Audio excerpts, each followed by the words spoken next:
Sally Field is not just an actress. She is living proof that art can be born from wounds too deep for words. For more than 6 decades, she has stood in the spotlight not as someone untouched by life's hardships, but as a woman who turned pain into power. From the fearless defiance of Norma Rae to the tender strength of a mother in Forrest Gump, Field has shown us that true acting is not performance, it's sacrifice. She has been a mother, an activist, and a fighter.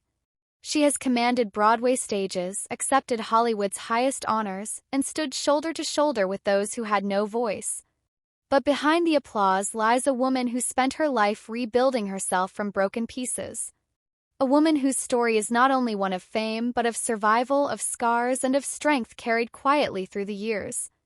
Born November 6, 1946, in Pasadena, California, Sally grew up in a home where silence was not peace, it was neglect.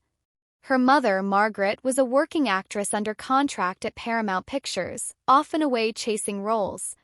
Her father, Richard, a World War II veteran, was stern and distant. Their marriage fractured when Sally was just 4, leaving her childhood unmoored.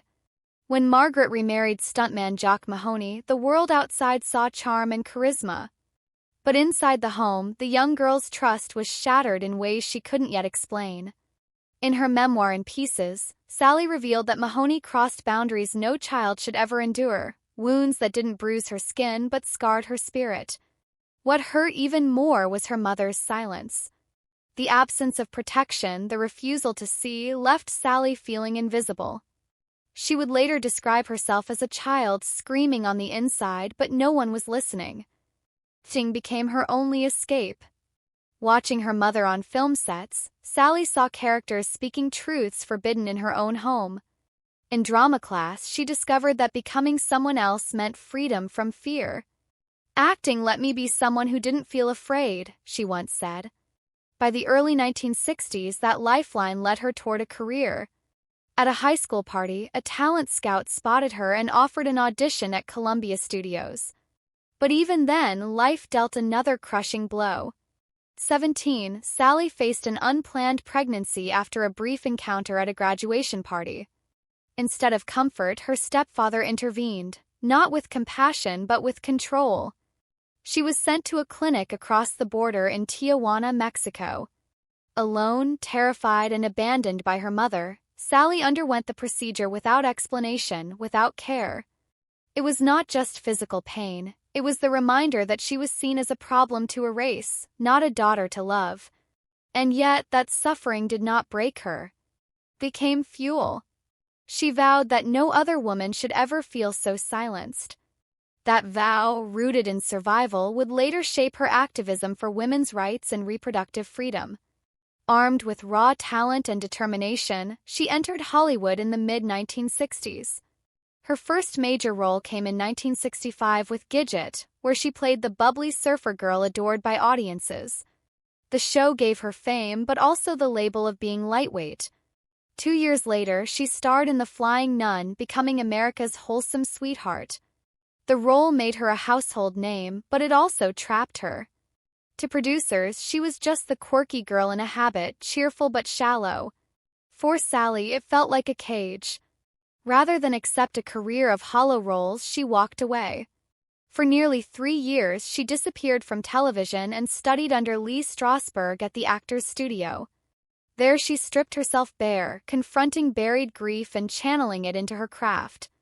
Hollywood insiders mocked her absence, calling her a washed-up starlet. Times she considered quitting altogether. But the discipline carved her into something stronger. Her breakthrough came in 1976 with Sybil, where she portrayed a woman with multiple personalities born from childhood trauma. Field embodied 13 distinct selves with such haunting precision that critics were stunned. She won her first Emmy, proving that real acting doesn't come from charm, it comes from scars. But success did not erase her struggles. Between 1973 and 1976, Sally battled depression and disordered eating. She turned down roles rather than sell a false version of herself, and at times she imagined leaving Hollywood entirely. But in 1979, she made a daring return with Norma Rae. Her performance as a Southern textile worker fighting for justice was raw, unpolished, and unforgettable. The Academy agreed, awarding her the Oscar for Best Actress. Her triumph was more than a career milestone, it was validation.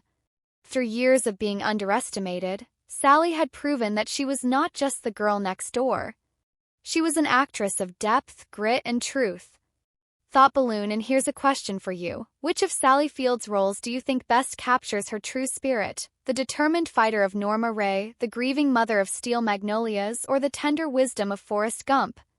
Share your thoughts in the comments. I'm curious to know what you think. The 1980s cemented her legacy. In Places in the Heart, 1984, she played a widowed mother fighting to save her farm during the Great Depression, a role that earned her a second Oscar. Her heartfelt acceptance speech where she exclaimed, "You like me! Right now, you like me," became one of the most quoted moments in Oscar history. Later roles in Steel Magnolias, Mrs. Doubtfire, and Forrest Gump showcased her range, equal parts strength, humor, and vulnerability. But while audiences saw her shining on screen, her personal life was stormier. She married high school sweetheart Stephen Craig in 1968 and had 2 sons, Peter and Eli. But the marriage collapsed under the weight of distance and emotional disconnection, ending in 1975. Then came her most turbulent romance, with Burt Reynolds. Meeting on the set of Smokey and the Bandit, their chemistry was instant. To the public, they were Hollywood's golden couple. Behind the scenes, Reynolds' jealousy and controlling behavior left deep wounds. He belittled her talent, even dismissing Norma Rae as a role she couldn't handle. When she won the Oscar, he refused to attend the ceremony. Sally later admitted she stayed because she wanted to prove she was enough, but eventually she realized love should not diminish you. Their breakup in 1982 was painful, but it was the moment she chose herself over him. Her second marriage to producer Alan Greisman seemed steadier. Together they had a son, Sam, in 1987. When Sam came out as gay, Sally embraced him with unconditional love, becoming a passionate advocate for LGBTQ+ rights. Yet even that marriage unraveled, ending in 1994. By then, she had learned that solitude was not defeat, but survival. Then came October 29, 1988. Sally boarded a private jet in Aspen with 3 family members. Just seconds after takeoff, the plane lost power and crashed into a parked aircraft. The sound of tearing metal and shattering glass filled the cabin. Smoke poured in. For a moment, Sally believed her story was over. Miraculously, they all survived with only minor injuries. But the trauma haunted her. Flashes of smoke, the tilt of the wing, the violent silence afterward.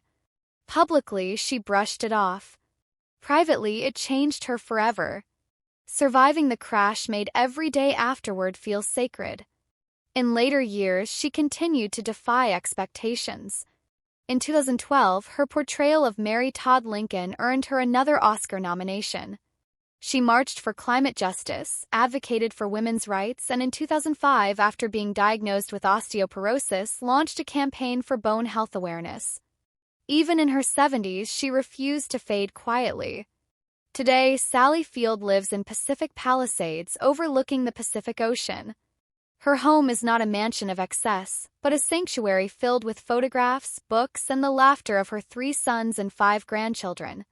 She drives a modest hybrid SUV, tends her garden, practices yoga, and cooks plant-based meals. For her, wellness is not about perfection, it's about presence. Her legacy isn't just 2 Oscars or decades of iconic roles. It's the courage to live authentically. It's the voice she gave to silenced women. It's the strength she showed as a mother, an activist, and a survivor. Sally Field is not only a legend of the screen, she is proof that from brokenness can come brilliance, and from silence can come a voice that echoes for generations.